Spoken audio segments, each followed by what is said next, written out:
BCCI नुआ संपादक हो पारती रोहन जेटली। जय शाह परे रोहन जेटली बीसीसीआई नुआ संपादक हेबे बोली सूचना मिलूँ। तेज रोहन जेटली वर्तमान दिल्ली क्रिकेट एसोसिएशन सभापति अछंती आ परवर्ती समय से बीसीसीआई संपादक हो पारती बोली जातीय गणमाध्यम रिपोर्ट प्रकाश पाउछि।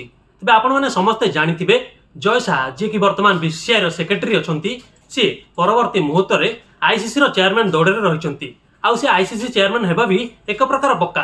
तेणु से जितेबाला आईसीसी चेयरमैन हेबे से समय बीसीसीआई संपादक पोस्ट खाली पड़ो आउ स्थान में दिल्ली क्रिकेट एसोसिएशन सभापति रोहन जेटली बीसीसीआई नुआ सेक्रेटरी हेबे बोली खबर मिलूँ। तेज जानी रखा उचित रोहन जेटली वर्तमान दिल्ली क्रिकेट एसोसिएशन सभापति रही अंडर रे दिल्ली क्रिकेट लीग आयोजन हो सब गुरुत्वपूर्ण कथा बीसीसीआई दबदबा रही।